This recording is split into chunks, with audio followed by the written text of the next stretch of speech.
Hello, mga kamaster, maraming salamat po sa lahat ng tumatangkilik ng Number 1 Supreme Warrior. Paki-follow and subscribe mga master para sa mga susunod pang mga kabanata. Number 1 Supreme Warrior. Kabanata 3321. Hindi napigilan ni Guzman ang galit matapos marinig iyon. Kinagat niya ang kanyang mga ngipin at tumingin kay Jack, tumaas ang kanyang boses, "Brat, huwag mong subukang mag-overestimate sa sarili mo. Alam kong sanay ka, ngunit hindi mo ako kayang harapin ng ganoon kadali sa aking buong lakas. Kahit mamatay ako, kakalag ka rin kita pababa." Hindi napigilan ni Jack na matawa nang marinig iyon. Tumingin siya kay Guzman na puno ng pangungutya, parang tulala si Guzman. Ayaw na niyang ituloy ang pakikipag-usap sa lalaki. Gusto ni Jack na gamitin si Guzman para sanayin din ang sarili. Pagkatapos ay huminga siya na malalim bago ipinikit ang kanyang mga mata. Ang kanyang mga kamay ay patuloy na gumagalaw habang siya ay bumubuo ng selyo pagkatapos ng selyo. This time, iba na ang mga seal niya. Mukha silang mas komplikado kaysa dati. 1 metrong haba na talim ang dahan-daang namumuo sa harap ni Jack. Iyon ang Storm God Rank Technique, ang unang antas ng Soul Sky, ang Broken Soul Blade. Upang malaman ang Broken Soul Blade, si Jack ay nakakuha ng hindi mabilang na mga kayamanan. Ang mga ito ay nagkakahalaga ng hindi bababa sa 70 o 80 milyong espiritong kristal. Ang pag-iisip lamang tungkol dito ay maaaring makasakit ng isang tao. Gayunpaman, naramdaman ni Jack na sulit ang lahat nang makita niyang matagumpay na namumuo ang Broken Soul Blade. Pinaikit niya ang kanyang mga mata at itinulak pasulong. Ang Broken Soul Blade ay lumipad mismo sa Guzman. Si Guzman ay pawis na pawis. Kahit na sinabi sa kanya ng kanyang puso na hindi siya maaaring matakot, at na hindi siya matalo sa isang labanan, wala siyang lakas ng loob sa huli. Sa sandaling lumipad ang Broken Soul Blade, bigla siyang tumalikod at tumakas patungo sa silangan. Wala na siyang pakialam sa kanyang dignidad sa sandaling iyon. Kahit na lumabas ang balita at masira ang kanyang reputasyon, hindi pa rin niya iniisip dahil mas mahalaga ang mabuhay. Ayaw niyang maging 5 milyong spirit crystal sa mga kamay ni Jack. Gayunpaman, ang katotohanan ay naiiba sa imahinasyon. Mabilis siyang tumakbo palayo, ngunit mabagal pa rin siya sa huli. Nasa likuran niya mismo ang Broken Soul Blade, at naramdaman ni Guzman ang isang nakatutuwang kapangyarihan sa likuran niya, na patuloy na nagmumula. Sa sandaling iyon, hindi man lang siya naglakas loob na lumingon. Nakatutok siya sa pagtakbo palayo, ngunit hindi niya magawa. Habang naririnig ang isang nakakatusok na tunog, isang matinding kirot ang naramdaman sa kanyang dibdib. Laking gulat niya nang mapagtantong tumagos ang talim sa kanyang puso mula sa kanyang likuran. Ang sakit ng kanyang kaluluwa na napunit ay nagsimulang magmula sa kanyang dibdib. Sa sobrang sakit ay napasigaw siya sa matinding paghihirap, hindi napigilan ang kanyang tunay na lakas. Bumagsak siya sa lupa kasabay ng isang kalabog. Dahan-daang lumapit si Jack kay Guzman. Pagdating niya sa harap ni Guzman, kinuha niya si Rudy sa mustard seed. Nakita ni Rudy ang lahat ng nangyari sa pamamagitan ng mustard seed. Umiling siya sa galit, "Kayong mga mandirigma mula sa ikalawang baitang mundo ay talagang gustong ipakita na mas malakas kayo kaysa sa iba. Palagi kang sigurado na ang mga mandirigma mula sa mga ikatlong baitang mundo ay mga hakbang lamang para sa iyo. Sa aking mga mata, ang mga kaisipang iyon ay kung ano ang pumatay sa iyo." Sa sandaling iyon, wala na ang dating ugali ni Guzman. Hindi niya masabi kung ano ang nangyayari sa kanyang paligid dahil sa sakit sa kanyang kaluluwa. Paikot-ikot lang siya sa lupa, sinusubukang maibsan ang sakit. Si Guzman ay ganap na nawala ang lahat ng kanyang katwiran mula sa pagpapahirap. Nagpagulong-gulong na lang siya sa lupa nang walang isip. Walang magawang umiling si Rudy, pakiramdam niya ay medyo nakakaawa si Guzman. Ang pagkikita kay Jack ay ang pinakamalas na nangyari kay Guzman. Kabanata 3322. Tumaas ang isang kilay ni Jack at lumingon kay Rudy. "Normally, I'd torture him with the exact method that he threatened to do to me. Sayang nga lang kulang ako sa oras. Hindi ko talaga alam kung magkano ang kikitain ko. Bawat segundo na nasasayang ko ay maaaring mas mababa ng 5 milyong spirit crystals."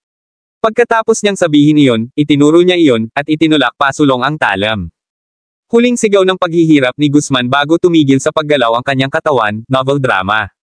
Sinabi ni Jack, "Ang swerte mo." Hindi na siya nag-abala pang sumulyap sa bangkay habang iniharap niya si Rudy. Ilang oras na silang naglalakad ng dalawa nang tuluyang basagin ni Rudy ang katahimikan. "May plano ka ba? Pakiramdam ko ay tiyak na tatangkain mo ang nangungunang 3 standing, ngunit ang nangungunang 3 standing ay walang pakialam sa iyong husay. Bahala na kung gaano karaming tao ang papatayin mo. Dapat ba tayong mag-isip ng isang plano upang makahanap ng higit pang mga target?" Nilingan ni Jack si Rudy. Huminga siya ng malalim habang nakatingin sa malayo, may plano nga ako noon, pero na-shelved ang plano. May bago akong plano ngayon. Hindi ko papatayin lahat ng nakikita ko, masyadong malupit. Magpapatuloy lang ako sa ganito, papatayin ang sinumang magtangkang gumawa ng kahit ano sa akin. Sinabi ito ni Jack sa paraang walang pakialam, ngunit ito ay eksaktong isang bagay na gagawin ni Jack. Napabuntong hininga si Rudy, gustong-gustong makita kung sino ang susunod na malas. Sapat na ang kakayahan ni Jack para matalo ang sinumang kalahok sa laro ng pagpatay. Trahedya lamang ang naghihintay sa sinumang maglalakas loob na hamanin si Jack. Habang nag-iisip siya ay may narinig silang nagkakagulo sa di kalayuan. Parehong napatingin sina Jack at Rudy sa pinanggalingan ng tunog. May nakita silang dalawang figure na umaakyat sa kanila. Habang papalapit silang dalawa, mas naiintindihan ni Jack kung ano ang hitsura nila.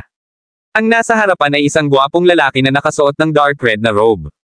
Gayunpaman, gaano man siya kaganda, siguradong masama ang kalagayan niya sa sandaling iyon. Maraming sugat sa kanyang katawan, at patuloy na umaagos ang dugo. Baka sa mapatla niyang ekspresyon ang sakit. Halatang pinahihirapan siya ng mga sugat. Magkagayunpaman, nagtakip pa rin siya ng ngipin at sumugod. Sa likod niya ay may nakaasul na robe. Ang nasa likod niya ay may asul na damit na may birda na ulap sa neckline. Sa pagtingin doon, alam ni Jack na ang tao ay mula sa Sacred Water Continent. Ang mandirigma mula sa Sacred Water Continent ay may masayang ngiti sa kanyang mukha habang ang kanyang mga kamay ay patuloy na gumagalaw, nagpapadala ng mga laslas sa taong tumatakas. Kahit na ang nasa harapan ay nasa masamang kalagayan, nagawa pa rin niyang makaiwas at maiwasan ang karamihan sa mga welga. Gayunpaman, ilang strike pa rin ang damapo sa kanya. Ang kulay dugo ng mga laslas ay madaling naghiwa-hiwalay sa kanyang balat, na naging sanhi ng pag-agos ng dugo palabas. Ang mandirigma mula sa Sacred Water Continent ay hindi mukhang nagmamadali. Kahit na ang karamihan sa kanyang mga pag-atake ay iniiwasan, tila wala siyang pakialam at tila nakatagpo ng kagalakan sa loob. Tiningnan ni Rudy ang eksena at hinawakan ng mahigpit ang braso ni Jack. May matinding kislap sa kanyang mga mata, sinasadya ng nasa likod. Itinuring niyang biktima ang nasa likod at pinaglalaroan lang. Sobra na ito. Nanginginig ang mga kamay ni Rudy. Galit na galit ang itsura niya sa sandaling iyon. Pati ang paghinga niya ay bumibilis. Habang palapit ng palapit ang dalawa, nagulat si Jack nang makitang ang kaharap ay nakasuot ng robe mula sa Phoenix Valley. Kabanata 3323. Matapos ang patuloy na pag-atake ng mandirigma mula sa Sacred Water Continent, ang kanyang mga damit ay hindi kapani-paniwalang napunit. Kaya naman, walang paraan sina Jack at Rudy na makita ito mula sa malayo. Galit na sabi ni Rudy, si Alfred Long talaga. Hindi ako makapaniwala na nakikita namin siya dito. Isa siyang napiling disipulo mula sa Phoenix Valley. Noong pareho silang nasa Phoenix Valley, hiwalay na ang mga alchemist at martial artist. Si Rudy ay hindi kailanman nakipag-ugnayan sa mga mandirigma, kahit na si Jack. Gayunpaman, sa lugar ng Hestia Continent sa ilalim ng Red Sun Monument, nakita ni Rudy ang ilang napiling mga disipulo mula sa Phoenix Valley. Hindi nakilala ng mga napiling disipulo sina Jack at Rudy at hindi nila alam kung sino sila. Nagmamadaling pumasok at umalis si Jack, kaya hindi niya nakilala ang sino man sa kanila kahit na nakuha niya ang kanilang respeto.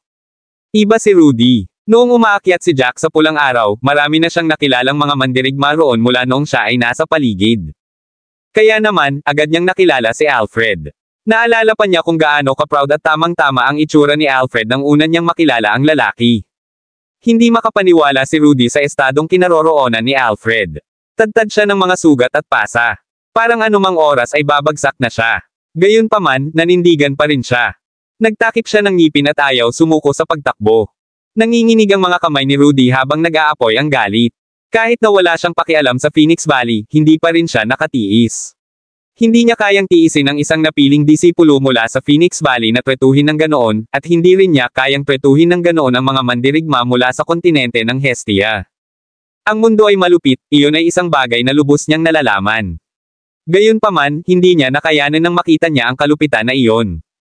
Tumalikod siya at hinawakan ang braso ni Jack, iligtas natin siya. Nakakaawa naman. Tumaas ang isang kilay ni Jack, mahinahong sinabi, mukhang nakakaawa, pero hindi talaga. Dahil pumayag siyang lumahok sa laro ng pagpatay, kailangan niyang tiisin ito. Hindi ito laro para sa mga bata. Makikilala niya ang iba't ibang uri ng tao, at hindi maiiwasan ang kamatayan. Tumango si Rudy. Seryoso siyang tumingin kay Jack habang nag-aalalang sinabi, tama ka. Ang lugar na ito ay puno ng kamatayan. Ang laro ng pagpatay ay nasa isang lugar na kailangan mong maging handa upang mamatay. Wala akong masasabi kung pinatay lang siya. Pero tingnan mo na lang. Siya ay pinahihirapan at pinapahiya. Alam ko na marahil ay handa na siya sa pag-iisip mula nang pumayag siyang sumali, ngunit malamang na hindi niya inaasahan na ang mga taong ito ay napakasama, hinahabol siya na parang pas ang nakikipaglaro sa isang daga, na patuloy na pinahihirapan siya. Napabuntong hininga si Jack. Sa totoo lang, nakialam pa sana siya kahit walang sinabi si Rudy. Tinapik niya ang balikat ni Rudy bago nag-shoot forward. Nang maramdaman niya ang bugzo ng hangin ay namalaya na lamang ni Alfred na may tao sa kanyang harapan. Nanlaki ang mata niya. Nang makita niya ang taong nasa harapan niya ay biglang nagningning ang mga mata ni Alfred. Hindi niya napigil ang sumigaw, "Jack!" Natigilan si Jack sa tono ng sigaw na iyon. Pagkatapos ng lahat, maaaring naputol na niya ang relasyon sa Phoenix Valley, ngunit isa pa rin siyang pumasok sa whirling world bilang isang alchemist mula sa Phoenix Valley. Sa teknikal na paraan, maaari din siyang ituring na bahagi ng Phoenix Valley. Kabanata 3324. Alam kaya ng lalaking iyon kung sino siya. Mabilis na naalis sa isipan ni Jack ang kaisipang iyon. Wala sila ni Rudy sa main group. Maliban sa napakaliit na bilang ng mga alchemist, walang makakakilala sa kanilang dalawa. Higit pa rito, ang sinumang mandirigma na makapasok sa isang antas na 4 na lungsod ay tiyak na isang napiling disipulo ng Phoenix Valley. Hindi sana sila magkakaroon ng pagkakataong makipag-ugnayan. Malamang sumigaw ang taong iyon dahil si Jack ang kalasag ng kontinente ng Hestia. Sa pag-iisip na iyon, nasa tabi na ni Jack si Alfred na sumasangga kay Alfred sa kanyang likuran. Malamig niyang tiningnan ang mandirigma mula sa Sacred Water Continent. Ngumisi ang mandirigmang iyon kay Jack. "Kilala mo siya. Siya ay isang mandirigma mula sa kontinente ng Hestie. Ang galing nun. Haharapin ko kayong dalawa. Kung hindi para sa laro ng pagpatay, hindi ka magiging nagkakahalaga ng 10 milyong mga kristal ng espiritu. Dapat mong pasalamatan ang laro ng pagpatay para sa iyong halaga." Karaniwang tinatawag ng mandirigma sina Jack at Alfred na basura. Nasanay na si Alfred. Siya ay hinabol ng taong iyon sa buong oras at narinig ang iba't ibang mga bagay na sinabi ng taong iyon. Nang marinig ito ni Jack, tumingin siya sa taong iyon, "I just need one strike to deal with someone like you. Hindi ko kailangang mag-aksaya ng oras, ngunit nagbago ang isip ko. Hindi ko hahayaang mamatay ka ng ganito kabilis pagkatapos ng sinabi mo." Malamig ang mga mata ni Jack. Maging si Rudy ay kinilig nang makita ang ekspresyong iyon. Masasabi niyang galit si Jack. Marami na silang na-encounter sa whirling world, ngunit bihirang magalit si Jack. Sa bawat pagkakataon, ang taong nagpagalit kay Jack ay magbabayad ng mabigat na halaga. Gayunpaman, hindi siya nag-iisip kung paano haharapin ni Jack ang lalaking iyon. Sumugod si Rudy kay Alfred at kumuha ng robe sa storage space niya bago isuot kay Alfred. Maluhaluhang tumingin si Alfred kay Rudy. Parang nahanap na niya ang pamilya niya. Ngumuso siya at pinunasan ang kanyang mga luha, "Salamat sa inyong dalawa. Siguradong gagantihan kita." Pinigilan siya ni Rudy, "Hindi iyon ang oras para dito. Sino ang lalaking iyon? Anong pangalan niya?" Ngumuso si Alfred at nilingan ang mandirigmang iyon ng may galit. Ang tawag sa taong iyon ay Raul Ochoa. Isa siyang inner disciple mula sa Holy Grade Clan. Hindi ako kapare sa kanya. Hindi ako pinalad na makilala siya sa sandaling pumasok kami. Sinabi niya sa akin kung saan siya galing at inatake ako kaagad. Kung pinatay niya lang ako agad, wala na akong masasabi. Pagkatapos ng lahat, 50% ng mga mandirigma ang namamatay sa laro ng pagpatay, at mas mataas pa ito para sa amin mula sa mga mundo ng ikatlong baitang. Pumunta ako dito alam kung mamamatay ako, ngunit hindi ako makapaniwala na nagpasya si Raul na ipahiya ako bago sumali sa larong ito ng pusa at daga. Hinabol niya ako hanggang dito bago ko pa kayo makilala. Pagkasabi ay tumingin si Alfred kay Raul ng may matinding puot. Napabuntong hininga si Jack sabay tapik sa balikat ni Alfred, "Treat your injuries. Ipaubaya mo sa akin ang lahat." Kabanata 3325. Tumingin si Alfred kay Jack na puno ng pag-asa. Para sa kanya, si Jack ay isang bayani ng Hestia Continent. Siya ay isang taong walang kapantay, kaya paano kung kaharap niya ang isang disipulo ng isang banal na angkan ng grado? Kahit na ang mga napiling disipulo mula sa mga banal na baitang angkan ay hindi tugma para kay Jack, pabayaan ang isang panloob na disipulo. Tinulungan ni Rudy si Alfred na makaupo, gumawa ng isang tableta mula sa kanyang storage ring para sa kanya. Tiningnan ni Raul ang lahat ng may interes. Hindi man lang siya nag-react nang gumaling si Alfred, pinayagan silang gawin iyon.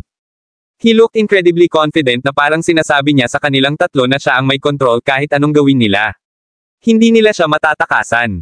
Nakataas ang isang kilay ni Jack habang nakatingin kay Raul na may pagtataka. Lumakad si Raul, nakatingin kay Jack, mukhang mas malakas ka kaysa sa lalaking iyon. Ngumiti lang si Jack, hindi nag-abalang sumagot. Hindi naman nena si Raul dito at nasabi na lang sa sarili, 3 of you would be worth 15 million and I'll be able to get 15 million in one go. Hindi pa nga ako ganoon katagal, napakaswerte ko.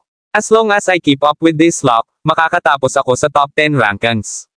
Ngumisi si Jack habang sinasabi, ang Sacred Water Continent ay isang pangalawang gradong mundo. Ang bawat mandirigma mula sa iyong mundo ay tumitingin sa mga mandirigma mula sa mga ikatlong baitang mundo dahil lang sa mayroon kang kaunting kasanayan. Palagi mong kinakaharap ang lahat na may ganyang ugali, ngunit haantong ito sa iyong kamatayan. Natawa si Raul sa sinabi ni Jack na parang tulala na nakatingin kay Jack. Tinuro niya si Jack at sinabing, hindi mo ba naisip na nagpapatawa ka? Kung galing ka sa Chaos Continent, baka pumayag ako. Pagkatapos ng lahat, ang Chaos Continent ay ipupromote sa isang pangalawang gradong mundo.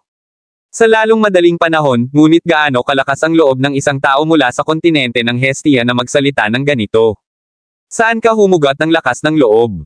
Hindi tulad ng hindi mo alam kung anong uri ng lugar ang Hestia Continent. Ang kontinente ng Hestia ay nasa ibaba ng mga mundo ng ikatlong baitang. Kahit na ikaw ang pinakamalakas sa kontinente, hindi ka mas malakas kaysa sa isang wandering warrior mula sa Scared Water Continent. Nanlaki ang mata ni Alfred nang marinig iyon.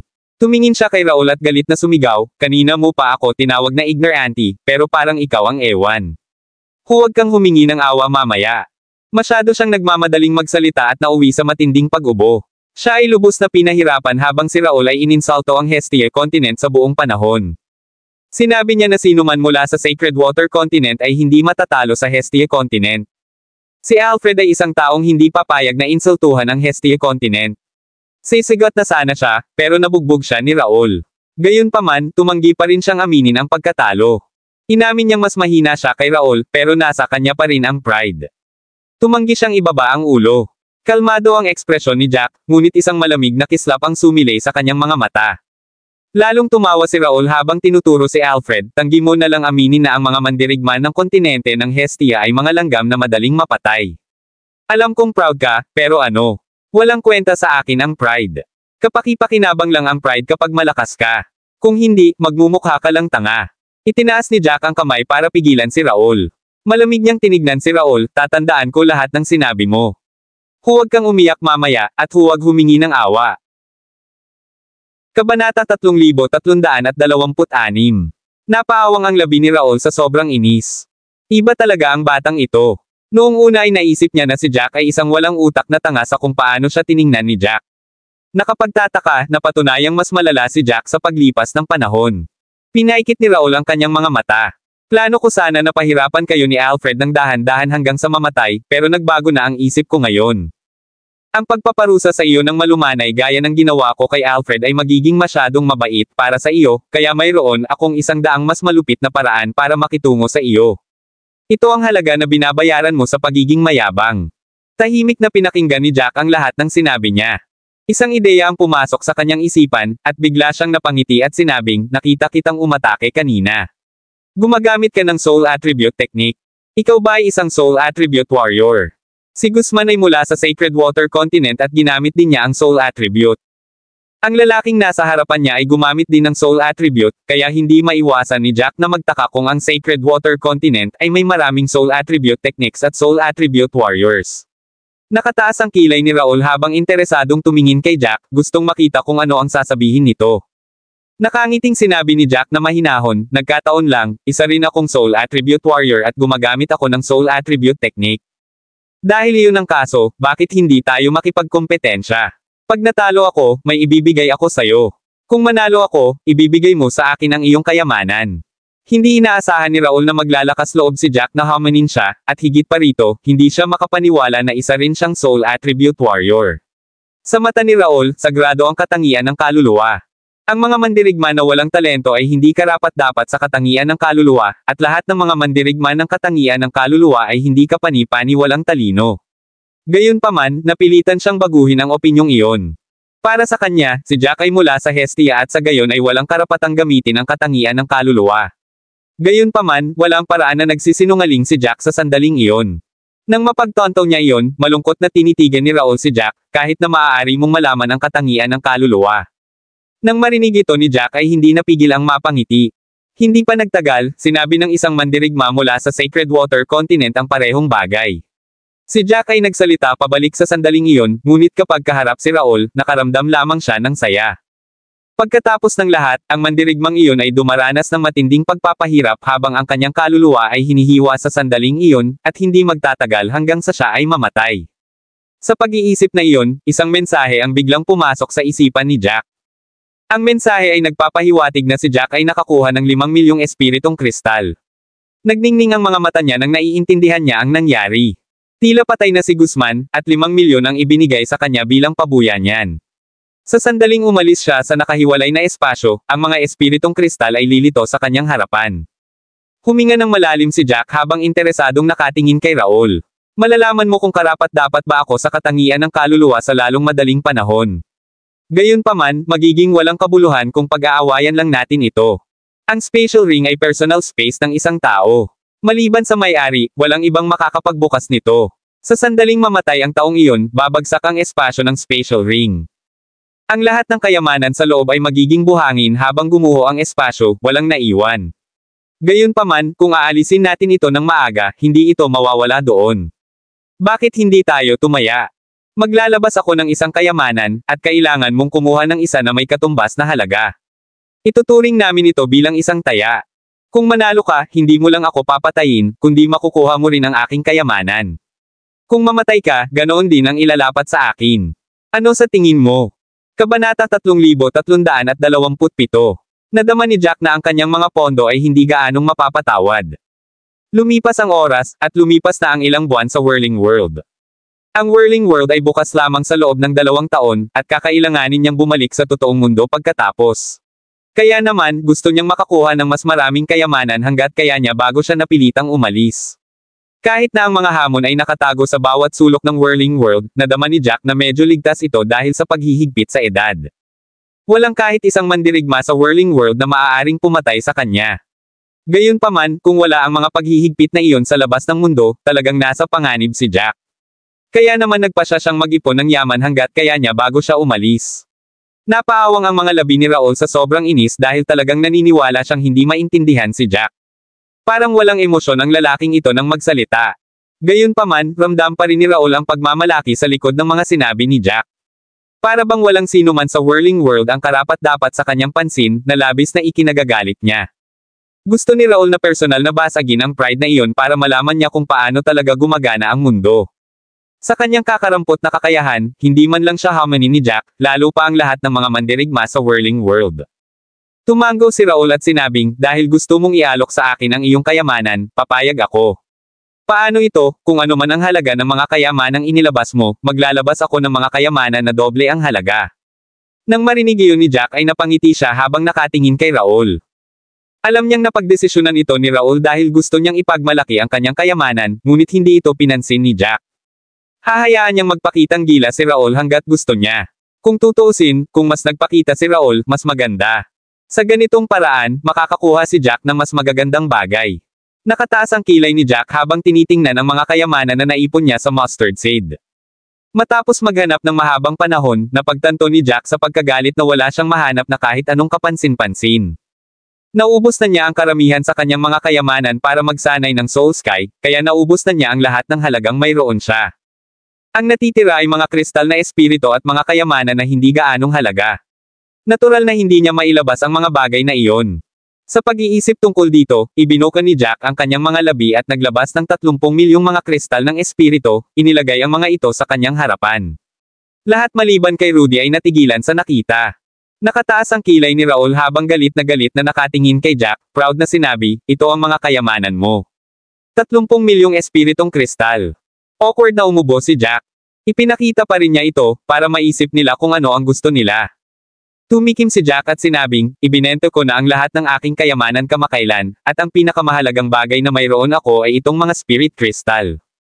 Ito ay isang magandang halaga gayunpaman, at mas madaling gumawa ng paghatol. Di ba sabi mo double ang halaga ng ilalabas ko? Nakapaglabas na ako ng 30 milyong espiritong kristal, kaya kailangan mong maglabas ng hindi bababa sa 60 milyon. Kabanata 3328. Tumawa si Raul habang tinitingnan si Jack ng masama. Si Jack naman ay huminga na lang ng malalim at hindi pinansin ang tahasang pangungutya. Sa totoo lang hindi naman masyadong nagulat sina Alfred at Rudy sa mga nangyayari. Alam nilang dalawa kung sino si Jack. Sa mata ni Alfred, hindi rin galing sa kahit anong clan si Jack. Isa siyang wandering warrior na umasa sa kanyang mga kakayahan at talento. Siyempre, mas kilala ni Rudy si Jack, at alam niya na ang pinakamahalagang bagay sa imbakan ni Jack ay ang mga spirit crystal. Inubos na niya ang lahat ng bagay na mahalaga. Ilang segundo rin ang inabot ni Raul bago niya naayos ang sarili pagkatapos ng kanyang pagtawa. Nang sa wakas ay huminto siya, tiningnan niya si Jack ng masama bago niya kinuha ang isang kahon mula sa kanyang storage ring. Dahan-dahan niyang binuksan ang kahon, at ang mabangong amoy ay lumabas. Nanlaki ang mata ng lahat sa nakita. Nanigas si Alfred at medyo nasasabik, ito ba ay isang Asher Soul Fruit? Mayabang na tumango si Raul. Ang Asher Soul Fruit ay isang holy grade na prutas na nagkakahalaga ng hindi bababa sa 70 milyon sa merkado. Ito ay isang kayamanan na ibinigay sa akin ng aking amo. Ito ay hindi isang bagay na ipapakita ko sa sinuman, ngunit gusto kong hayaan kang tingnan ngayon. Ang Asher Soul Fruit ay mas mahalaga kaysa sa Enlightened Soul Root, at ito ay isang bagay na mahirap makuha kahit na may mga spirit crystal sa kamay. Kung ikukumpara sa mga spirit crystal, kailangan ni Jack ng mga bagay na mas magpapalakas sa kanyang soul attribute. Huminga ng malalim si Jack habang pinipigilan ang excitement na nararamdaman. Hanga ako. Tunay kang isang mandirigma mula sa Sacred Water Continent. Siguradong may mga ari-arian ka. Hindi basta-basta pumupuri si Jack, kaya naman nagulat si Rudy nang marinig ang sinabi nito. Hindi niya maiwasang mapangiti, alam niyang dahil lang iyon sa prutas. Halos hindi na makapaghintay si Jack na magsimula, at ganoon din si Raul. Matagal nang nag-usap ang dalawa at naglabas pa ng magandang isugal. Huminga siya ng malalim habang patuloy na gumagalaw ang kanyang mga kamay upang bumuo ng selyo. Ang mga diskarte sa pagraranggo ng Diyos ng Bagyo ay hindi na umaasa sa mga armas na gagamitin. Ang mas mataas na grado ng pamamaraan ay, mas maraming mga armas. Marami ang mga silang nabuo sa harap ni Jack, at sila ay kumikinang sa isang bahagyang madilim na kulay sa sandaling sila ay nabuo. Mabilis silang sumanib sa iba pang mga seal sa kanilang paligid na bumubuo ng mga mas malakas. Ilang saglit lang, may lumabas na talon sa harap ng lahat. Ito ay ang Broken Soul Sword. Kung sino man ang titingin dito ng malapitan, makikita nila na ang mga seal ay lumulutang sa paligid ng Broken Soul Blade.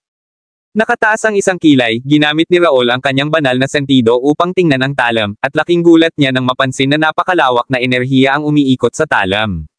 Malinaw na hindi ito magiging madaling harapin.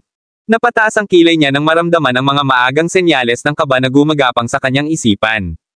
Gayunpaman, mabilis niyang pinisil ang pakiramdam at sinabi sa sarili na masyado lang siyang nag-iingat. Kahit na si Jack ay medyo may talento, siya ay, sa pagtatapos ng araw, isang tao lamang mula sa Hestia. Si Hestia ay nakaupo sa ibaba ng mga mundo sa ikatlong baitang, at ang kanilang mga tao ay hindi kailanman maihahambing sa mga nasa Sacred Water Continent.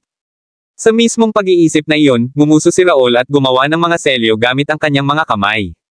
Makalipas ang ilang segundo, isang masaganang enerhiya ang namuo sa kanyang likuran. Kabanata 3329. Dahil si Raul ang sentro, nagsimulang lumabo ang kanyang paligid na tila ba papalalim na ang gabi.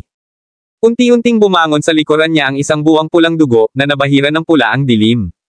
Napangisi si Raul. Plano kong tapusin ito ng mabilis para malaman mo kung ano ang ibig sabihin ng pagiging tunay na malakas. Nagplano si Raul na magmadali sa halip na ipakita ang kanyang buong lakas, ngunit nagbago ang isip niya sa sandaling naramdaman niya ang siksik na enerhiya sa Broken Soul Blade. Nag-aalala siya na baka may mangyari na hindi niya inaasahan. Kahit na ito ay hindi kapani-paniwalang malamang, ito ay mas mahusay na maging ligtas at walang awa kaysa magsisi. Napasigaw si Raul habang gumagalaw muli ang mga kamay. Ang araw sa kanyang likuran ay nagsimulang maging isang pulang dugo na talam. Parang palaso, itinutok nito mismo kay Jack. Tumaas ang isang kilay ni Jack bago siya dahan-daang tumulak pasulong, ipinadala ang Broken Soul Blade kay Raul sa hindi mahahalata na bilis. Nagsagupaan sa hangin ang dalawang teknik, at dahil sa banggaan ng itim na liwanag at kakaibang pulang kulay, dumilim ang kanilang paligid. Hindi man maliwanag ang mga ilaw, ito pa rin ang nakakubli sa kanilang paningin. Nakatingin lang ang lahat habang pumutok ito. Makalipas ang isang segundo, isang itim na talam ang bumaril sa dibdib ni Raul ng napakabilis. Upang mabilis na matapos ang labanan, ginamit ni Jack ang mga batas ng espasyo sa Broken Soul Blade, na mas pinabilis ito. Hindi inaasahan ni Raul na ang Blood Moon Slash, ang diskarteng pinagmamalaki niya, ay matatalo sa pamamaraan ni Jack, at napakabilis noon. Wala siyang pagkakataong makapag-react dahil nabigo ang The Blood Moon Slash na pag-aanan ang Broken Soul Blade kahit kalahating segundo bago ito nabasag at nawala sa ere. Arg! Isang matinding sigaw ng paghihirap ang narinig habang ang Broken Soul Blade ay tumusok sa dibdib ni Raul. Pagkatapos noon ay kumalat mula sa kanyang dibdib hanggang sa kanyang buong katawan ang sakit ng kanyang kaluluwang napunit. Bilang isang soul attribute warrior, alam ni Raul ang kanyang nararanasan, at ginamit niya ang anumang natitira niyang pandama para i-activate ang kanyang true energy para subukang pigilan ito. Nako, gaano man kalakas ang kanyang tunay na enerhiya, wala itong laban sa Broken Soul Blade. Nawala ito sa isang iglap, at wala na siyang lakas. Napakabilis, ang sakit ay nabura ang lahat ng kanyang katinoan. Bumagsak siya sa lupa at namimilipit sa sakit habang ang mga sigaw ng paghihirap ay napunit mula sa kanya. Hindi man lang ito tumunog na maaaring gawin ng mga tao. Sanay na si Rudy sa nakikita. Kung tutuusin, walang nakayanan ang sakit ng kanilang kaluluwang napunit. Warranted lamang ang reaksyon ni Raul, ngunit hindi iyon naramdaman ni Alfred. Napakayabang ni Raul, pero nandoon siya, namimilipit sa sahig na parang uod. Kitang-kita kung gaano kasakit ang nararamdaman niya. Ramdam ni Alfred ang lamig sa likod ng kanyang leeg, at nagpasalamat siya sa kanyang kapalaran na taga-Hestia rin siya. Kung siya ang naging kaaway ni Jack, naranasan niya ang parehong kapalaran na naranasan ni Raul, kumikibot-kibot sa sahig at umiiyak na walang dignidad. Napaawang ang labi ni Alfred at tumingin kay Jack sa ibang liwanag. Ang dati niyang pagsamba ay naging takot at paggalang, at sa wakas ay natanto niya kung gaano kalakas si Jack. Lumapit si Jack kay Raul at pinagmamasdan lang siya habang walang pigil. Dahan-dahan siyang lumuhad at pinigilan ang enerhiya ng Broken Soul Blade gamit ang isang alon. Kabanata 3330. Malaking porsyento ng sakit na naramdaman ni Raul ang nawala sa mismong sandaling iyon, at unti-unti niyang nabawi ang mga piraso ng kanyang katwiran. Nanginginig siya habang nanlalaki ang mga mata, at ang nakita niya ay inabot ni Jack ang kanyang manggas, kinuha ang kahon na may Asher Soul Fruit. Labis na naapektuhan ng eksena si Raul, at nagsimula na naman siyang kiligin. Mapatla ang kanyang mga labi habang nagngangalit ang kanyang mga ngipin at pinandilatan si Jack, walang ibang gusto kundi ang punitin si Jack. Siya ay galit na hindi mapakali, ngunit wala siyang magagawa upang ibalik ang mga talahan na yan, at kinilala niya ito ng may kawalan ng pag-asa. Sa pagtingin sa kanyang sarili, napagtanto niya na ang kanyang kaluluwa ay napunit na at ang ikatlong bahagi ng kanyang kaluluwa ay nawala. Maliban kung mayroon siyang isang uri ng banal na gamot, hindi siya makakaligtas dito. Mas lalo lang siyang masasaktan pagkatapos noon. Nang matanto niya ito, napuno ng sakit at kawalan ng pag-asa si Raul. Nanginginig ang buong katawan niya at nanlaki ang mga mata. Para siyang may demensya.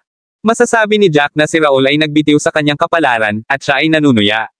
Di ba sabi mo hindi ako karapat-dapat sa soul attribute techniques? Nasaan na ang lahat ng usapan na iyon? Matagal na napatitig si Raul kay Jack bago biglang nanginag ang kanyang katawan. Sa sandaling iyon, naalala niya ang lahat ng sinabi niya kay Jack, at alam niyang kahit ang pagmamakaawa kay Jack ay hindi siya maawa. Sinabi ni Jack na siya na ang katapusan niya, ngunit naisip ni Raul na lahat ng iyon ay crap talk, kung mayroon man. Siya ay ang ignorante, ngunit siya ay kumilos ng mayabang sa harap ng mas malakas. Noon lang niya napagtanto kung gaano siya kamangmang. Minamaliit niya si Jack at hinusgahan siya ng masama.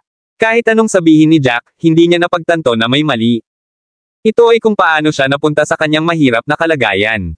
Bumilis ang paghinga ni Raul nang mamatla ang mukha. Para siyang tao sa pintuan ng kamatayan. Ngumuso si Jack bago dahan-daang tumayo. Sa pag-abot, binuhay niyang muli ang Broken Soul Blade, at ganap na napalitan ng kirot ang mga sentido ni Raul, na muling nagdulot sa kanya ng matinding sakit. Wala na siyang maisip pa habang kinukumbelsyon siya sa paraang parang uod. Tinitigan ni Jack si Raul ng masama. Matapos huminto ng ilang saglit, lumingon siya kay Rudy at Alfred, sabay tingin sa kanila bago siya tumalikod at naglakad sa malayo. Nagpalitan ng masalimuot na tingin sina Rudy at Alfred. Gayunpaman, walang nagsalita sa kanilang dalawa habang mahigpit nilang sinusundan siya. Hindi rin talaga alam ni Jack kung saan siya pupunta. Napakalaki ng espasyo, at hiniling niya na sana ay sapat na ang swerte niya na makatagpo ng ilang mandirigma mula sa ikalawang baitang mundo. Tulad ng para sa mga mandirigma mula sa ikatlong baitang mundo, si Jack ay walang gagawin hanggat iniwan siya ng mga ito. Ang mga mundo sa ikalawang baitang, gayunpaman, ay naiiba. Naniniwala siya na agad silang sasalakayin ng mga mandirigma mula sa mga mundong ito kapag nakita nila sila.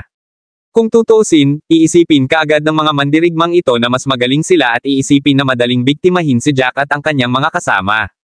Tahimik na sumunod sina Alfred at Rudy sa likuran ni Jack, walang sinasabi habang nakatingin sa ibaba. Hindi nagtagal ay naputol ang katahimikan ni Alfred.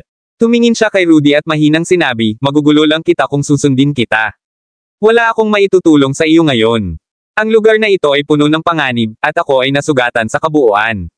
Hindi na ako makakatagal pa ng ilang araw, at hindi ko mapoprotektahan ang sarili ko. Kabanata 3331. Hindi na napigilan ni Alfred ang sarili na magpatuloy pagkatapos noon. Pakiramdam niya ay pabigat siya at alam niya ito, ngunit kung pipiliin niyang hindi sundin si Jack, tiyak na magdurusa siya. Kitang-kita ni Rudy kung gaano kawalang magawa si Alfred at ramdam niya ang kaguluhan sa loob ni Alfred. Kung kasing talino niya si Jack, nagawa niyang protektahan si Alfred at tiyakin na hindi siya mag-alala.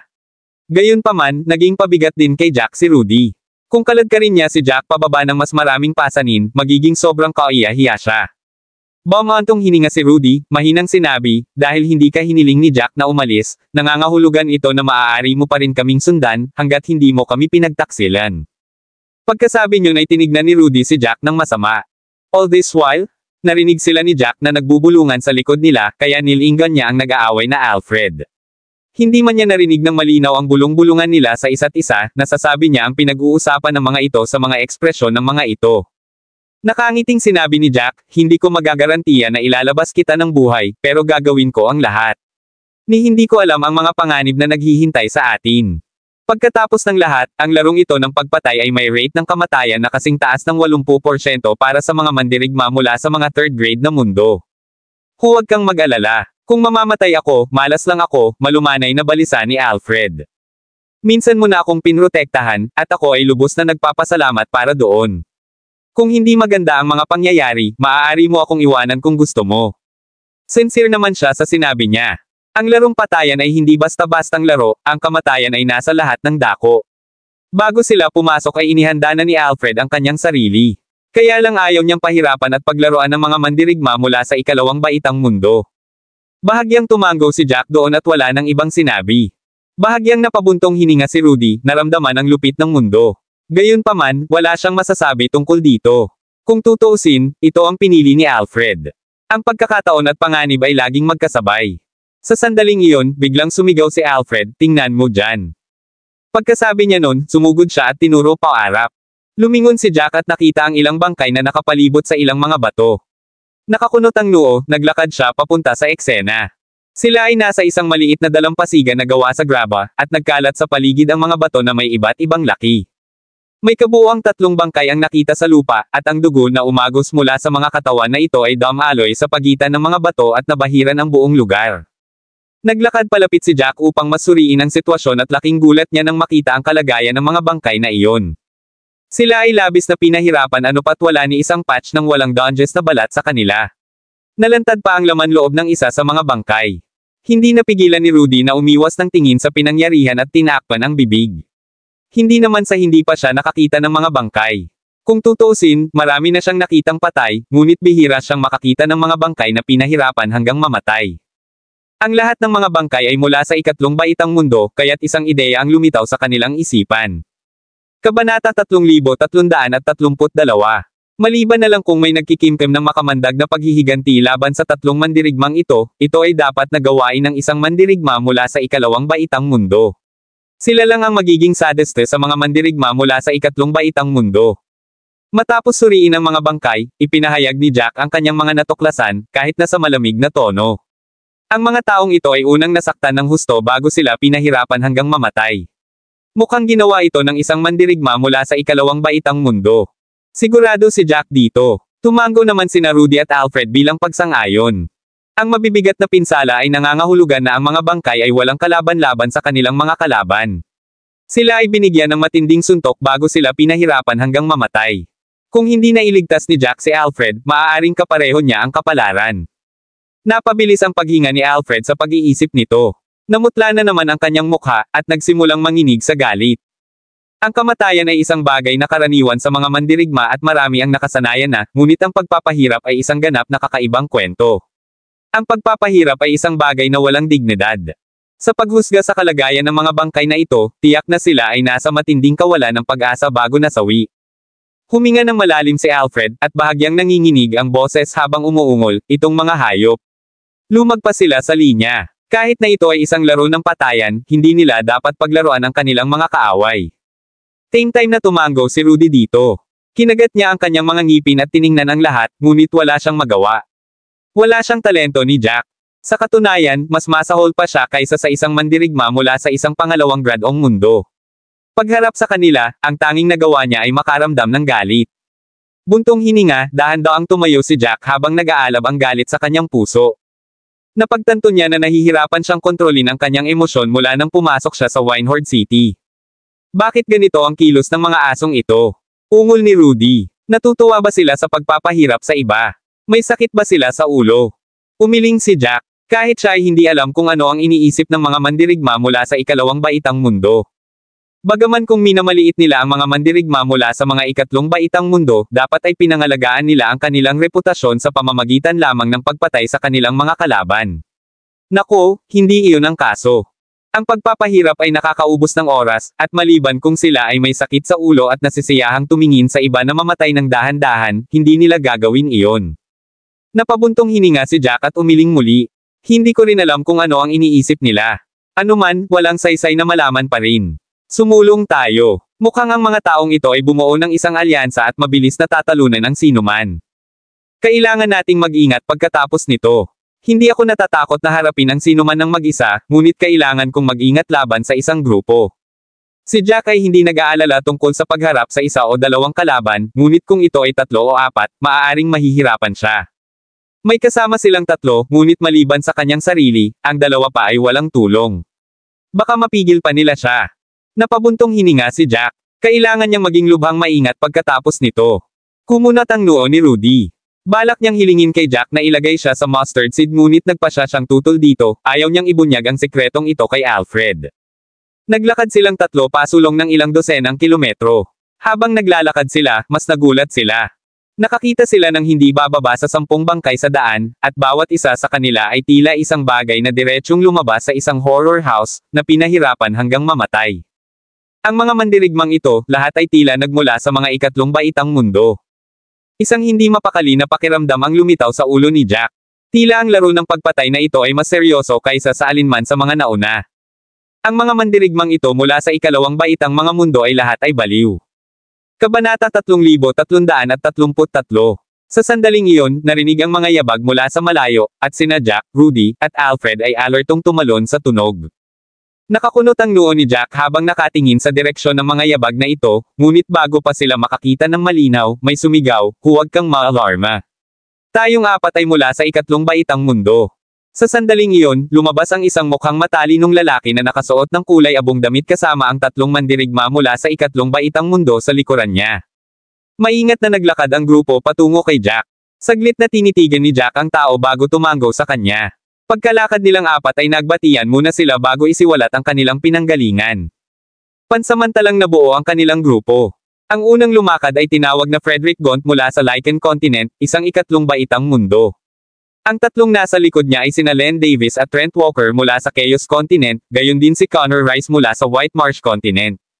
Nagkataong nagkita silang 4 at nagpasyang bumuo ng maliit na alyansa. Nilapitan nila si Jack at ang kanyang kumpanya ay dahil gusto nilang makipagtulungan sa kanila at harapin ang alyansa sa Pangangaso.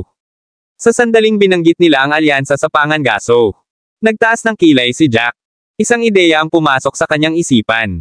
Bago makapagtanong si Jack, matiyagang ipinaliwanag ni Frederick, ang mga walang pakundangan na tao mula sa ikalawang baitang mundo ay bumuo ng isang alyansa sa Pangangaso upang panatilihing ligtas ang kanilang sarili. Lahat sila ay nahati sa mas maliliit na koponan upang patayin ang mga mandirigma mula sa mga mundo ng ikatlong baitang. Tinitingnan nila tayo bilang biktima, bilang mga hayop. Hindi lang nila tayo pinapatay, kundi pinahihirapan din nila tayo. Hindi naman sa may sama ng loob tayo sa kanila, pero matigas sila sa paggawa nito. Namumula ang mga mata ni Frederick habang nagsasalita, at kitang-kita kung gaano siya kagalit sa paraan ng pagngangalit niya ng ngipin. Nagsalubong ang kilay ni Jack, hindi lubos na nauunawaan ang buong kwento. Gayunpaman, hindi siya nagpahayag ng kanyang mga tanong at nanahimik. Napabuntong hininga si Frederick at muling sumaludo kay Jack. Ang paglipat ng mag-isa ay hindi ka pani-paniwalang mapanganib. Bakit hindi ka dumaikit sa amin? Isasantabi namin ang mga talakayan tungkol sa mga reward sa ngayon. Ang kaligtasan ay ang pinakamahalagang bahagi. Masasabi ni Jack na pinagsisihan ni Frederick ang pagsali sa laro ng pagpatay. Marahil ay hindi niya naisip kung gaano kasakit sa ulo ng mga mandirigma mula sa ikalawang baitang mga mundo. Pagkatapos pag-isipan ang sitwasyon, binigyan sila ni Jack ng isang maliit na tango. Ang alyansa ng Pangangaso ay nahati ang kanilang sarili sa maliliit na grupo, at kung lalabanan niya sila ng mag-isa, maaaring ilagay niya ang kanyang sarili sa panganib. Ang pagsasama-sama ay walang alinlangan na makakabawas sa nasawi, kahit na kaunti lamang. Hindi bababasa, lahat ng iba ay magagawang pigilan ang kanilang mga kalaban at bilhin siya ng ilang oras. Sumangayon dito si Jack na nasa isip. Si Connor, mula sa White Marsh Continent, ay makahulugang tumingin kay Jack bago niya tiningnan ang dalawa sa likod ni Jack. Hindi niya masabi kung gaano kalakas si Jack, ngunit may ideya siya sa dalawa pa. Ang isa sa kanila ay tila nasugatan ng husto. Mapatla ang mukha ng tao at hindi steady ang paghinga. Ang isa ay hindi nasugatan, ngunit ang kanyang panloob na enerhiya ay hindi matatag. Obvious naman na siya. Mahina. Sa nakikita ni Connor, malamang na nabigo ang taong iyon na makapasok sa isang antas 8 lungsod. Magkakaroon lamang ng isang paraan para makapasok ang taong iyon sa isang antas na 4 na lungsod, iyon ay dahil may isang malakas na nagdala sa kanya sa lahat ng paraan. Nakataas ang isang kilay, sinabi ni Connor, pwede kang sumama sa amin, pero hindi itong dalawa. Ito ay maaaring mukhang malupit, ngunit ito ay mga katotohanan lamang.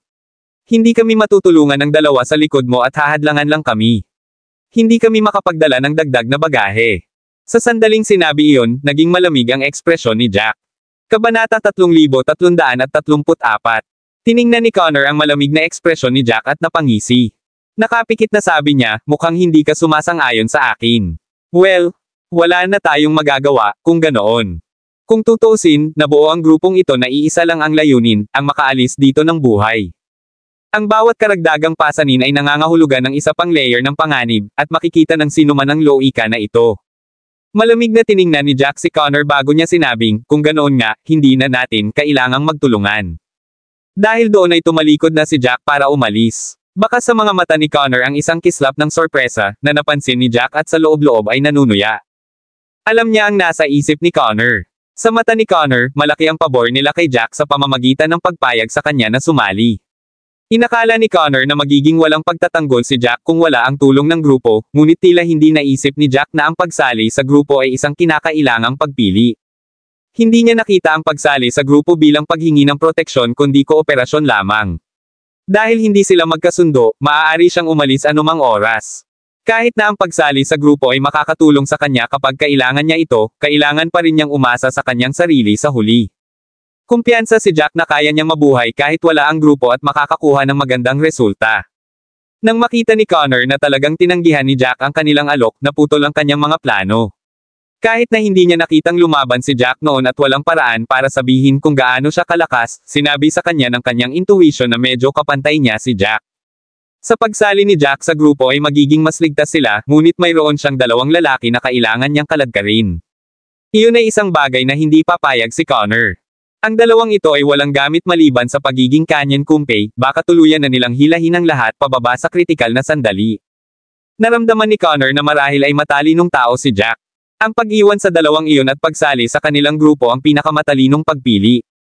Akala niya ay sasang-ayon si Jack kung sasabihin niya ang mga kalamangan at kahinaan, ngunit tinanggihan siya ng lalaki nang hindi man lang kumukurap, na ikinagulat niya, at piniling ipagpatuloy ang 2 pasanin. Nang makita ni Frederick si Jack na paalis, dali-dali itong tinawag. Teka, nagmungkahi lang si Connor, at maaari pa rin kaming mag-usap tungkol sa mga bagay-bagay. Hindi madaling makahanap ng team na katulad namin. Alam kong lahat ng mga mandirigma na sumali sa laro ng pagpatay ay may kumpiyansa sa kanilang mga kakayahan, ngunit hindi sapat ang kumpiyansa para makalabas ka ng ligtas, dahil sa kasalukuyang sitwasyon. Hindi mo ba nakita ang lahat ng bangkay habang naglalakad ka? Kumunat ang noo ni Jack at tumingin kay Frederick. Hindi siya tanga. Masasabi niya na si Frederick ay may kaparehong ideya kay Connor. Nais ni Frederick na kumbansihin si Jack na iwanan sina Rudy at Alfred na inuuna ang kanyang sariling buhay. Sa kabila ng nag-aalinlangan niyang puso, nanatiling tahimik si Rudy habang nakatitig kay Jack na nakakunot ang noo. Nagtiwala siya sa lahat ng desisyon ni Jack. Iwan man siya ni Jack sa pagkakataong iyon, ibababa lang niya ang ulo niya at tatanggapin iyon. Gayunpaman, naniniwala si Rudy na hindi iyon gagawin ni Jack. Tahimik lang na tumingin si Jack kay Frederick, ngunit makalipas ang ilang segundo, umiling lang siya, hindi man lang nag-abalang ipaliwanag ang mga bagay-bagay habang tumalikod siya at naglakad patungo sa pinanggalingan niya. Nagsimulang magpanik si Frederick dahil doon. Ang kanyang intuition ay nagsabi sa kanya na si Jack ay hindi sapat, at sa gayong mapanganib na sandali, mas maraming lakas ang magsisiguro sa kanilang kaligtasan. Sa mga kinikilos ni Jack, halatang matuwid na tao si Jack. Pagkatapos mag-isip tungkol dito, sumugod si Frederick kay Jack. Dahil pinilit mong dalhin silang dalawa, papayag ako. Kabanata 3335. Hindi nasiyahan si Connor sa sinabi ni Frederick. Hindi tayo makikinabang sa paghila sa atin ng dalawang ito. Lumingon si Frederick at malungkot na tumingin kay Connor, malakas na sinabi, hindi ito ang oras para maging matigas ang ulo. Kahit na hindi sila sapat, anumang mangyari ay magiging problema nila. Hindi naman kasi tayo naghihiwalay ng resources. Walang dahilan para hindi magkaroon ng ilan pa. Tumaas ang isang kilay ni Connor, medyo tinanggap ang pananaw ni Frederick. Katulad nga ng sinabi ni Frederick, hindi raw sila nag-aaway dahil sa tubo. Hindi sila naghahati-hati ng anumang mga kristal na espiritu, kaya ang isa pang tao ay nangangahulugan lamang ng isa pang scapegoat. Kung may panganib man, hindi na nila kailangang pakialaman ang dalawa. Pagkatapos mag-isip ni Connor, tumango siya kay Frederick. Kaya tumalikod si Connor at hinawakan ang braso ni Jack, ngunit itinulak lang ng huli ang kanyang kamay. Hindi ako sasali sa grupo mo. Nakikipag-cooperate lang ako sa iyo, wika nito na walang pakialam sa tono. Gayunpaman, malinaw nitong ipinakita sa kanila kung saan siya nakatayo. Ayaw niyang isipin ng mga ito na may ginagawa silang pabor sa kanya. Sa mata ni Jack, ito ay isang pagpipilian lamang. Bahagyang tumaas ang kilay ni Frederick at alam niyang hindi siya madaling pakitunguhan. Gayunpaman, kailangan niyang tanggapin ang sino mang may ganoong sitwasyon. Pagkatapos ng lahat, ang mga bagay ay nagiging mas mapanganib habang sila ay nananatili. Mayroon silang karaniwang mga kaaway at kailangan nilang palakasin ang kanilang sariling lakas. Masiglang tumango si Frederick, sang-ayon kay Jack. Dahil doon, naging 7 ang maliit na grupo ni Frederick na may 4. Siyempre, sa iba sa kanila, 5 miyembro lang ang kanilang grupo habang ang 2 naman ay walang silbi. Walang pakialam si Jack sa kanilang iniisip. Tutal nagtutulungan lang sila. Hinailan niya si Alfred palayo at hininaan ang kanyang boses, sinabing, hanggat may pagkakataon ka, siguraduhing subukan at gumaling para maharap mo ang mga panganib sa hinaharap. Tumango si Alfred, na labis na nagpapasalamat. Kung ilalagay niya ang sarili sa posisyon ni Jack, baka naiwan niya ang 2 pa. Kung tutuusin, ang buhay niya ang pinakamahalaga. Gayunpaman, hindi ito ginawa ni Jack, at ipinakita nito ang kanyang moral na compass. Nang malaman ito, lumaki ang respeto ni Alfred kay Jack. Nagtungo silang 7 sa silangan, ngunit hindi nila alam kung saan sila pupunta. Alam lang nila na hindi sila maaaring manatili sa parehong lugar kung sakaling sila ay matrap. Unti-unting lumipas ang oras, at 4 na oras ang lumipas sa isang iglap. Nakakunot ang noo ni Frederick habang patuloy na nag-aalala sa anumang maaaring mangyari. Pagkatapos ay inabot niya at sinenyasan silang huminto, lumingon sa 6 na iba pa. Makapal ang kagubatan dito, kaya marami tayong takip, at magandang pahingahan. Basta ingat tayo, hindi tayo tambangan. Magpahinga muna tayo dito at magpatuloy pagkatapos ng ilang sandali. Tumingin-tingin si Jack sa paligid at napansin niya na isa nga itong malawak na dagat ng mga puno. 2 oras lang ang nakalipas, binagtas na nila ang grabo bago sila nakarating sa isang makapal na kagubatan, isa na may malalaking puno na nakahahadlang sa paningin ng isang tao. Kabanata 3336. Ang hangin sa paligid nila ay medyo mahalumigmig, ngunit ito ay tiyak na isang ligtas na lugar. Tumayo si Connor at sinabi habang lumilingon sa paligid, kahit na marami kaming saplot, tiyak na hindi kami ganap na ligtas. Dapat tayong maghiwalay at magbantay ng hiwalay.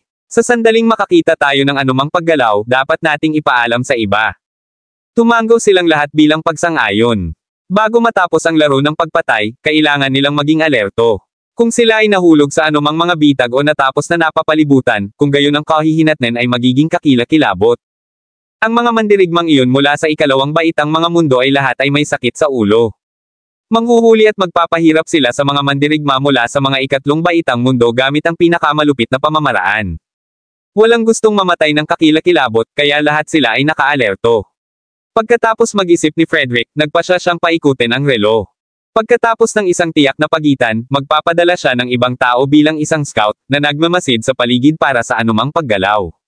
Sa sandaling mapansin ang isang mapanganib na sitwasyon, sasabihin nila ang iba gamit ang isang sound array. Napatingin si Connor kay Jack, basta sina Rudy at Alfred na nasa likod ni Jack. Malamig niyang sabi, mabibilang kayong tatlo bilang isa, iyan ay magiging mas patas sa ating lahat. Agad namang tumango si Jack. Iyon talaga ang gusto niya. Hindi siya mapakali kung si Rudy ay nag-iisang nag-scout. Kung tutuusin, walang kalaban-laban si Rudy sa kanyang kakayahan. Nanghihinayang napayuko si Alfred, pakiramdam niya ay wala siyang silbi. Ang unang taong nagbantay ay si Len mula sa Chaos Continent, habang si Jack ang susunod. Bawat tao ay nagbabantay ng 2 oras. Tinapik ni Jack ang balikat ni Alfred, upang subukang gumaling si Alfred habang may pagkakataon. Tumango si Alfred, hindi na nag-atubiling umupo at subukang gumaling sa maraming pildores. Pagkaalis ni Len, 6 silang naiwan. Umupo sila sa isang bilog, ngunit hindi nagpapahinga si Jack. Sa halip, tumingin siya sa kanyang paligid na may nakadilat na mga mata. Kahit sumali na siya sa grupo, wala siyang pinagkakatiwalaan maliban kay Rudy, kasama na si Alfred. Isinama niya si Alfred, ngunit hindi ibig sabihin na lubos na nagtiwala si Jack kay Alfred. Kaya lang, si Alfred ay mula sa Phoenix Valley, at hindi kailanman nagtaksil sa kanila. Kahit na siya ay tumingin sa paligid, ang kanyang kamalayan ay nakatuon sa iba. Kung may magdedesisyon man na gumawa ng kahit ano kay Rudy, agad namang magre-react si Jack. Habang lumilipas ang oras, biglang nagsalita si Connor pagkatapos ng 1 oras, ano ba talaga ang gusto ng mga taong ito? Bakit nila sinusubukang patayin ang lahat ng mga war arrows mula sa mga mundo ng 3 baitang? Ang larong patayan ay isang pagsubok lamang. Maaari nilang patayin ang sino mang gusto nila kung gusto nilang mataas ang ranggo. Bakit kailangan nilang pahirapan ang mga mundo ng 3 baitang? Hindi mo ari ni Connor Saal. Hindi niya maintindihan kung bakit ganoon ang kinikilos ng mga mandirigma mula sa 2 baitang mundo. Makikinabang ba ito sa kanila? O baliw lang silang lahat? Napabuntong hininga si Frederick habang umasim ang ekspresyon, sino ang nakakaalam kung paano sila nag-iisip. Isa lang ang sigurado ko. Siguradong may makukuha sila dito. Kahit na galit kami sa kanila, hindi naman lahat ng sakit sa ulo. Kung mas malakas ang isang mandirigma, mas malamig sila. Maliban kung nagkaroon kami ng malalim na sama ng loob, walang paraan na pahirapan nila kami ng ganito. Ang pagpapahirap sa isang tao ay nangangailangan ng oras. Kung gusto nilang mataas ang ranggo, kailangan nilang tiyakin na hindi sila nag-aaksaya ng anumang oras at pumatay ng marami hanggat maaari. Hindi ba't tinatalo lang nila ang layunin sa paggawa nito? Nang sabihin niya iyon, baka sa mukha ng lahat ang pag-aalala at takot. Kahit na kinasusuklaman nila ang mga mandirigma mula sa 2 baitang mundo, kailangan nilang aminin na ang mga mandirigmang iyon ay malakas. Kung hindi sila nagtutulungan, hindi sila magkakaroon ng pagkakataon. Kabanata 3337. Tumaas ang isang kilay ni Jack, hindi nagsasalita. Gayunpaman, iba't ibang mga ideya ang lumitaw sa kanyang isipan. Sinusubukan din niyang hulaan kung ano ang sinusubukang gawin ng mga mandirigma mula sa 2 baitang mundo. Sumang-ayon siya kay Frederick. Ang mga mandirigma mula sa 2 baitang mga mundo ay pawang mayabang, ngunit hindi tulad ng lahat sa kanila ay may maluwag na tornilyo. Ang pagpapahirap sa mga tao hanggang sa kamatayan ay parehong malupit at isang pag-aaksaya ng oras. Tiyak na may dahilan sila para gawin ito. Ito ay lamang na walang isa sa kanila ang nakakaalam kung ano ito sa sandaling ito, at walang paraan ng paghula. Makalipas ang 1 oras, bumalik si Len. Umupo ulit si Len kasama ang grupo na may pasasalamat sa mukha.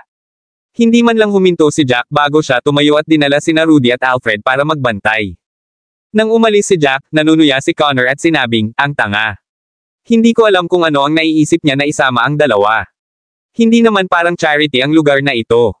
Ang pagsasama sa dalawang iyon ay nangangahulugan lamang na inilalagay niya ang kanyang sarili sa mas maraming panganib. Sa kanyang pag-arte, talagang susubukan niyang protektahan silang dalawa sa anumang panganib. Ilalagay lang niyan sa panganib ang sarili niya. Umiling si Frederick, kumuha ng tubig sa kanyang storage ring at uminom ng 2 lagok, lahat ng tao ay may kanya-kanyang pagpipilian. Kahit na hindi ako sang-ayon sa pinili niya, hindi namin dapat tiisin. Hayaan mo siyang gawin ang gusto niya. Lumakad paarap si Jack bago siya huminto. Doon sila nagbabantay. Mahaba ang mukha ni Rudy habang bumubulong, that Connor sure a lot. Iniisip niya na kaya niyang gawin ang lahat ng mga desisyon dahil lang sa may kakayahan siya. Saglit na tumingin si Alfred kay Rudy, ngunit hindi ito umimik. Hindi siya nang ahas na magbigay ng anumang opinyon. Ngumiti si Jack at sinabing, sinasabi lang ni Connor ang lahat ng iyon dahil sa tingin niya ay common sense ang iniisip niya. Pakiramdam niya lahat ay dapat gumawa ng parehong mga desisyon tulad ng sa kanya. Ngumisi si Rudy, itinapon ang iniisip. Ito ay dahil unti-unti niyang napagtanto na wala siya sa lugar upang sabihin ang anumang bagay. Hindi magiging mali si Jack sa pagpili na iligtas sila o isuko sila. Nang mga sandaling iyon, bigla silang nakarinig ng mga yabag mula sa malayo. Tumangala si Jack at hindi nag-atubiling sunugin ang sound array na ipinadala ang mensahe sa iba. Agad namang pumwesto sina Alfred at Rudy sa likod ni Jack. Naalarma silang napatingin sa pinanggalingan ng tunog. Habang papalapit ang mga yabag ay nakita nila kung sino ang dumating. May dalawang tao na lumitaw, at pareho silang nakasuot ng magkaibang maskara. Mukha silang nakasuot ng magkatulad, at may mga asol na ulap sa kanilang mga damit. Kumunat ang noo ni Rudy, mas maraming mandirigma mula sa Sacred Water Continent. Wala siyang magandang impresyon sa Sacred Water Continent. Dapat ay napansin na sila ng dalawang iyon ng maaga, ngunit lumakad sila upang ipakita ang kanilang mga sarili, hinayaan na marinig ni Jack at ng iba pa ang kanilang mga yapok bago lumakad sa sikat ng araw. Sa tila walang tingin silang dalawa sa party ni Jack bilang anumang bagay. Nakataas ang kilay ni Jack habang malamig na nakatingin sa dalawa. Magkaiba ang kanilang mga maskara. Ang nasa kaliwa ay nakasuot ng itim na panther mask, habang ang nasa kanan ay may maskara na may pulang dugo na ulap. Kabanata 3338. Biglang tumawa ang lalaking naka-panther mask, ang swerte natin. Isa lang sa tatlong ito ang makakalaban. Ang dalawa pa ay basura. Ang lalaking may mga ulap sa kanyang maskara ay nanunuya, huwag kang masyadong masaya. Baka mas basura pa yung apat. Dapat nating harapin ang lugar na ito ng mabilis. Naghihintay pa rin siya na magulat kami sa mga numero. Dapat nating gamitin ang parehong paraan tulad ng dati at makakuha ng kaunti pang heart blood. Walang takot silang nag-uusap, walang pakialam na nakikinig si Jack at ang dalawa pa. Nakalok si Rudy sa mga pangunahing salita. Tumingin siya kay Jack at bumulong, "What's heart blood?" Napataas ang isang kilay ni Jack nang lumitaw ang iba't ibang hula sa kanyang ulo. Ang lahat ng mga bagay na hindi niya naiintindihan noon ay nagsimulang magkaroon ng kahulugan sa sandaling marinig niya ang salitang heart blood, ngunit hindi ito ang oras para sa pagpapaliwanag. Nilinggan niya si Rudy, napaatras sandali si Rudy. Nagmamadaling hinaila pabalik ni Rudy si Alfred. Ayaw man niyang aminin, pabigat lang silang dalawa. Wala silang silbi noong mga sandaling tulad nito. Para mapigilan ang mga kalaban sa biglang pag-atake, hindi na umatras ng dalawang malayo sina Rudy at Alfred. Sinigurado lang nilang makalayo ng ilang dosenang metro. Nagkwentuhan pa rin ang dalawang lalaking nakamaskara kahit nakita nilang umaatres sina Rudy at Alfred, wala man lang pakialam. Napabuntong hininga si Rudy, nangungulila sa pagiging inutil niya. Kahit ang mga kalaban nila ay walang pakialam. Hindi naman sa hindi nila nakita ang nangyayari, pero wala silang pakialam. Sa paningin nila, si Jack lang talaga ang isang kalaban. Kahit na tumakbo si Rudy at Alfred, hindi sila makakataka sa mga lalaking nakamaskara. Pagkatapos ng kanilang pag-uusap, sa wakas ay tumingin kay Jack ang mga lalaking nakamaskara. Tumingin sila kay Jack na parang nakatingin sa isang preso sa death row. Malamig na sinalubong ni Jack ang kanilang mga tingin, hindi nagpapakita ng anumang emosyon sa buong oras. Parang hindi naman malakas na kalaban ang dalawang nakatayo sa harapan niya.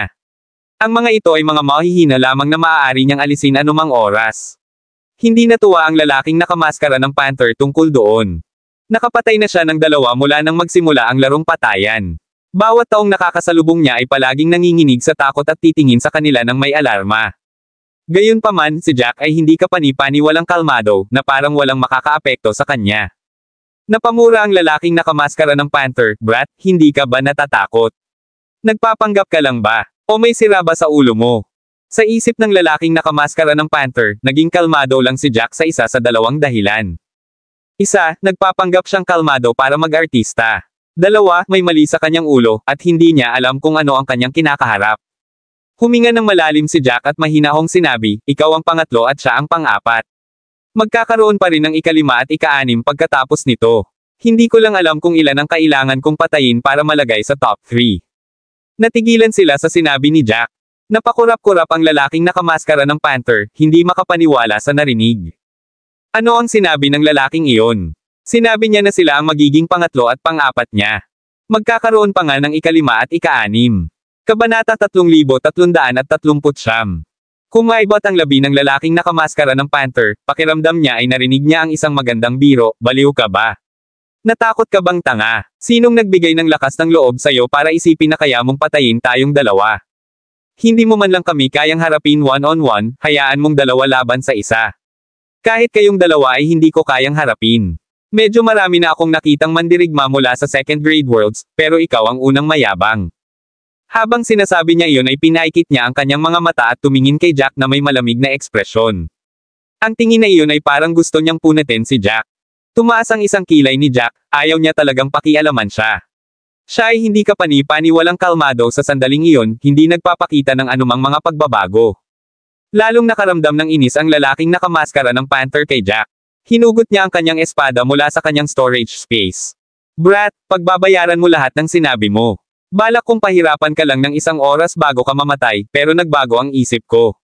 Sa sobrang yabang mo, sisiguraduhin kong papahirapan kita ng 2 oras para kalmeyan ang sarili ko. Parang wala lang kay Jack ang mga salitang iyon. Hindi ito naging dahilan para mag-react siya. Si Jack ay nakatayo roon ng kalmado gaya ng dati. Napakunot noo ang lalaking nakamaskara sa ulap dahil sa kinikilos ni Jack. Bulong niya sa lalaking nakamaskara ng Panther, I think this guy is a bit strange. Dapat tayong mag-ingat sa ating pagkilos. Nang marinig iyon, hindi na ito inisip ng lalaking nakamaskara ng Panther. He scoffed and looked at the other man in disdain, can you stop being so paranoid about everything? Anong parte ng lalaking ito ang mukhang nagbabanta? Malinaw na may mali sa kanyang ulo. Kahit banta siya, matatalo niya ba tayong dalawa? Napabuntong hininga ang lalaking nakamaskara sa ulap. Pakiramdam niya ay may kakaiba sa lalaking ito. Hindi niya masabi kung gaano kalakas ang lalaking iyon sa sandaling iyon, ngunit ang kanyang intuition ay nagsabi sa kanya na si Jack ay mas malakas kaysa sa isang ordinaryong 3rd grade world warrior. Gayunpaman, pinili pa rin niyang isara ang kanyang bibig. Bulong niya sa kanyang sarili na, kahit na tila kakaiba si Jack ay mula pa rin sa isang mundo ng 3 baitang. Malamig na sinabi ng lalaking nakamaskara ng Panther, masyado ka lang mag-ingat. Aaminin ko na mayroon silang ilang malalakas na mandirigma sa 3 baitang mundo, ngunit ito ay hindi katulad ng sa amin sa bilang. Nahanap na namin ang lahat ng mga larawan ng malalakas na mandirigma mula sa mga mundo ng 3 baitang bago pa man ito. Ito ang unang pagkakataon na nakita ko ang ganitong mukha. Huminga ng malalim ang lalaking nakamaskara sa ulap at same time na tumango. Masyado talaga siyang nag-iingat, novel drama. Sa sandaling iyon, sa wakas ay may sinabi si Jack, may tanong ako. Maaari ba ninyong tulungan akong dalawa na sagutin ito? Natigilan ang dalawa nang marinig iyon. Walang magawa ang pagkibot ng labi ng lalaking nakamaskara ng Panther, pakiramdam na parang estranghero at estranghero si Jack. Nagtatanong pa siya sa kanila sa ganitong sitwasyon. Gayunpaman, dahil pahihirapan nila siya hanggang sa mamatay, walang dahilan upang hindi sagutin ang isang tanong. Nakataas ang kilay ng lalaking nakamaskara ng Panther habang interesadong tumango. Iniisip niya kung anong klaseng tanong iyon. Dahan daw ang sinabi ni Jack, bakit mo sinusubukang pumatay ng mga mandirigma mula sa mga 3rd grade na mundo? Alam ko na ang laro ng pagpatay ay isang deathmatch sa sarili nito, ngunit ang pagpatay ang pangunahing draw. Kung gusto mong makuha ang rewards, pwede mo lang patayin ang mga kalaban mo. Hindi na kailangang pahirapan sila hanggang sa mamatay maliban kung mayroon kang malalim na sama ng loob. Parang wala namang sakit sa ulo kayong dalawa bakit? Kabanata 3340. Napangiti ang lalaking nakamaskara ng Panther at nagpakita ng malupit na ngiti, ikaw ang unang mandirigma mula sa 3 baitang mundo na nagtanong sa akin yan. Dahil malapit ka nang mamatay, mahabag ako at sasagutin ko ang tanong mo. Sa pamamagitan lang kasi ng pagpapahirap sa iyo ay makukuha namin ang heartblood mo. Kailangan natin ng maraming heartblood. Ang pagpatay sa iyo ay magkakaroon kami ng 5 milyong spirit crystal bilang gantimpala. Sa iyong heartblood, may magpapalit nito sa amin ng malaking halaga ng spirit crystals. Ang heartblood mula sa isang solong tao ay makakakuha sa iyo ng 6 na milyong spirit crystals. Nanlaki ang mga mata ni Jack habang unti-unting nag-aapoy ang galit sa kanyang puso. Ang kanyang kalmado na panlabas ay sa wakas ay nagsimulang pumutok. Kaya ang pagpapahirap sa mga mandirigma mula sa 3 baitang mundo ay para sa kapakanan ng kanilang dugo sa puso. Maaaring makuha sila ng heartblood ng mga espiritong kristal. Huminga ng malalim si Jack, pinipigilan ang galit sa kanyang narinig. Nagpatuloy siya sa mahinang boses, kailangan mo bang pahirapan ang isang tao para makuha ang kanilang heartblood? Natatawang sagot ng lalaking nakamaskara ng Panther, syempre ikaw. Tanging kapag ang isang tao ay nakaranas ng tunay na kawalan ng pag-asa, ang kanilang dugo ay magsisimulang dumaloy ng galit na galit. Maraming bleed essence ang dadaloy sa puso. Kung mas maraming sakit at kawalan ng pag-asa, mas magkakaroon ng heartblood. Kaya naman handa kaming dahan-daang pahirapan ka sa oras namin. Sumama ang ekspresyon ni Jack nang marinig iyon. Ang sagot ay matagumpay na nagpasiklab sa kanyang galit. Ang mga taong iyon ay hindi tumingin sa mga mandirigma mula sa 3 baitang mundo bilang mga tao sa lahat, ngunit biktima upang mahuli. Bago sila patayin, lahat ng halaga ay kailangang kunin. Bumilis ang paghinga ni Jack. May malamig na kislap sa kanyang mga mata. Nagsimulang manginig sina Rudy at Alfred nang marinig din ang sagot na iyon. Pareho silang galit na galit, wala nang ibang gusto kundi ang sumugod upang labanan ang kanilang kamatayan. Masyadong malupit at hindi katanggap-tanggap ang sagot na iyon. Ang galit at puot ay unti-unting naipon sa kanilang mga puso. Hindi na napigilan ni Rudy ang sarili. Sumigaw siya, napakahamak at walang hiya. Para sa kapakanan ng Heartblood, pinahirapan mo hanggang sa mamatay ang napakaraming inosenteng tao. Hindi mo ba naisip na malupit iyon? Tumawa ng malakas ang lalaking nakamaskara ng Panther sa tanong ni Rudy. Pakiramdam niya ay nakakatuwa ang tatlong nasa harapan niya. Malamig siyang tumingin kay Jack at sa iba pa, sino ka sa tingin mo? Ang pagpapahirap sa iyo ay kasuklam-suklam at walang kahihiyan. Huwag mong purihin ang iyong sarili. Dapat kang magpasalamat na naging mga espiritong kristal ka para sa amin. Ang mundong ito ay palaging survival of the fittest. Hindi ka tugma sa amin, kaya natural naming tretuhin ka kung ano ang gusto namin. Ang mga salitang iyon ang dahilan kung bakit mas lalong nagalit ang tatlo. Sa sobrang galit ni Rudy nanginginig ang mga kamay, sobra. Ano ang sinusubukan niyang sabihin? Sa tingin ba niya subhuman tayo? Tumanggo si Jack. Pagkatapos ng ilang paghinga, inayos niya ang sarili. Pinaikit niya ang kanyang mga mata, ayoko nang magsalita pa. Ang kanilang mga kalaban ay nagpatakbo rin ng aming pasensya. Gusto nilang pahirapan silang tatlo ng mas maaga para makakuha pa ng Heartblood. Nagpalitan ng tingin ang mga lalaking nakamaskara, at naghiwalay silang dalawa, isa sa kanan at isa sa kaliwa. Nagsimula silang kumuha ng closet kay Jack. Ang lalaking nakamaskara sa ulap ay naglabas din ng espada mula sa kanyang storage space. Parang sundalo silang dalawa sa gabi. Napapalibutan sila ng layuning pumatay. Ang sino mang mandirigma na mas mahina ay bumagsak kapag napapaligiran ng layuning iyon. Gayunpaman, ito ay wala kay Jack sa lahat. Walang nilabas na sandata si Jack. Malamig lang siyang tumingin sa kanilang dalawa, nagbubuo ng selyo gamit ang mga kamay. Ang mga seal na iyon ay patuloy na sumasayaw sa hangin, dahan-daang nagsasama-sama upang bumuo ng isang broken soul blade. Maraming salamat mga ka-master sa walang sawang pagsusubaybay, isang like, share, and subscribe naman dyan mga ka-master. Abangan ang susunod pang mga kabanata.